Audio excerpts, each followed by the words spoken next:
reload.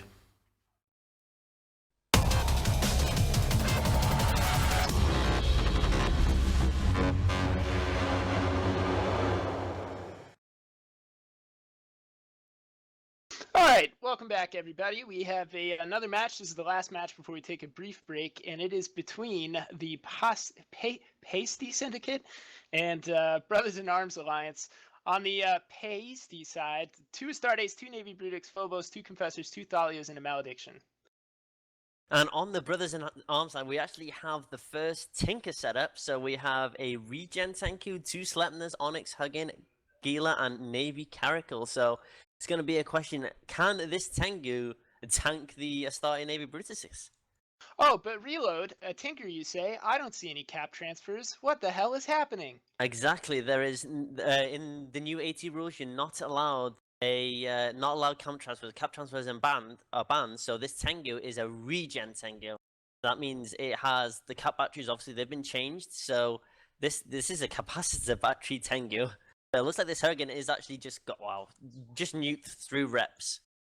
Yeah, and you can just hear profanity all the way from where I'm parked in space from the Brothers in Arms team, because every ship that you lose in a Tinker setup, they're undermanned, so they chose not to field the full 10. That's pretty classic of a Tinker. You invest in higher point ships and bring fewer people. I don't want to say it's not paid off for them yet, but it seems like they're not holding up to the damage that's coming at them. And the issue with that being they're not able to pressure anything on the Paisti side of the field. So you can see a Thalia now taking a little bit of damage, but these 2 Thalias doing some really great work to keep the Confessor up and keep each other up. They're really not looking nervous at all. Oh God! Oh, the RT Alpha there hurt them quite a bit. This Navy Caracal though, he is in the sliver of armor right now. He needs to get repped up ASAP by this Tengu, but they're just blasting through the reps. This Thalia though is so close to dying, but it looks like Brothers in Arms are bleeding ships right now, and every ship you lose in a Tinker, the harder it's gonna get. Yeah, I had great timing on that. Is this Thalia is at, oh goodness, I can't pull it up, but it's something in the order of 2% like 3%. structure. Okay, 2% structure. Yeah. So an interesting thing to bring up while we've got time, because I do think we have time until something else gets chunked. So normally in a Tinker, if you lose one ship, it's a huge blow to your tanking capability, because in a traditional Tinker, all the ships around the logistics, which in this case is the Tengu, were feeding cap to the Tengu.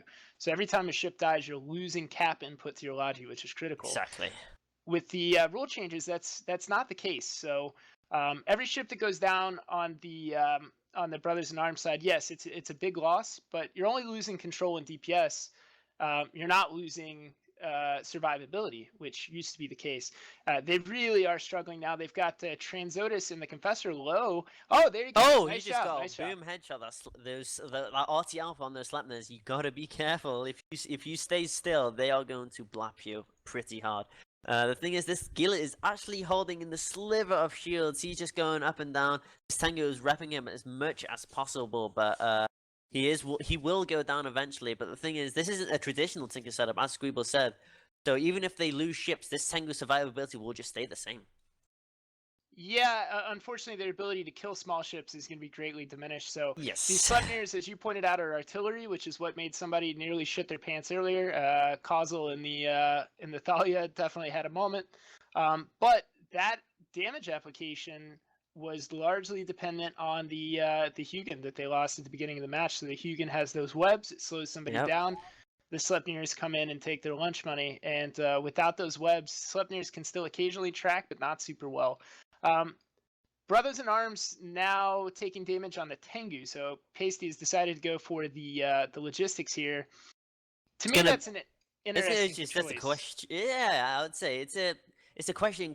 Do they have enough DPS to just kill this Regen Tengu? Obviously, they don't have newts on the Paisti side, but can they just like brute force the Tengu? And it looks like they can. It looks like they are just brute forcing the Tengu. Yeah, and really, I guess the question is, does it matter, right? Because you've diminished the DPS of the Brothers in Arms team so much that I'm not sure they really care one way or the other. However, if you're going to kill anything, I would say don't go for the Tengu, because it's going to be the tankiest ship in their fleet. I would say go for a Sleipnir if you want to expedite this. You can kill a Sleipnir and take away their shield links that they're bound to have. Oh, and for some reason I saw that Onyx is a Gila. My commentating skills clearly on point. So the Onyx offers an interesting possibility of screaming one of these fast-moving targets. Yeah, I was going to say, it's probably maybe screening ability and lots of tank and rapid lights. That's probably the only thing I can think about. And also, the thing is, none of the Brothers in Arms alliance is actually tackled. Well, the Tengu is now tackled, but what they could have done is just reduce transversal, because these are rare. Yeah, and yeah, you're absolutely right. Exactly, yeah.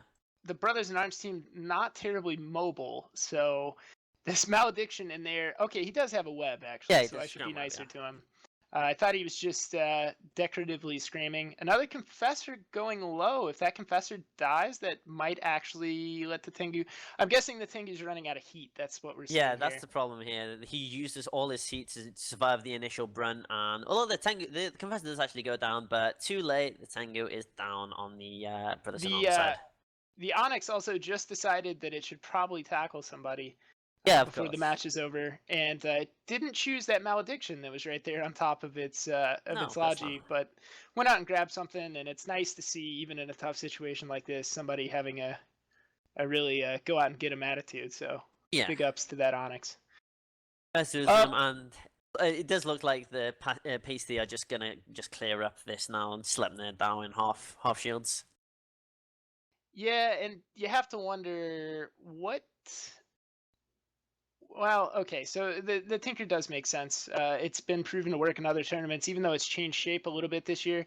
But this team on Paisti Syndicate, do you think they wanted this Tinker, or do you think this is a versatile setup that they brought? I think Paisti, well, the Paisti team, or the Brothers in Arms one. Sorry, okay, yeah. I think the double star Navy Brigs.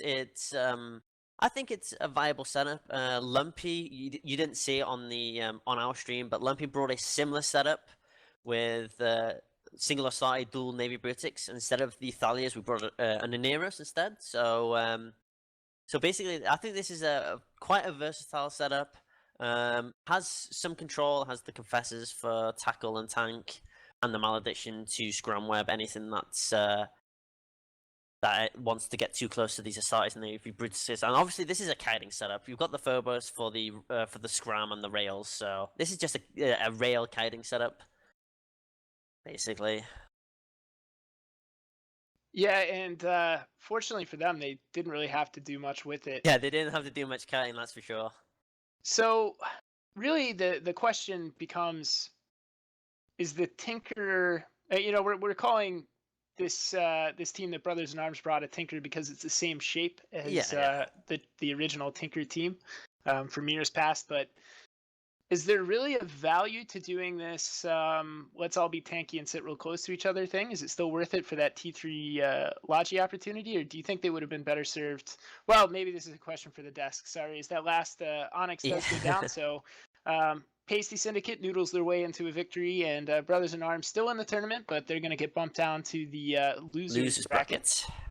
Yes. And with that, I guess we should send it back to the professionals.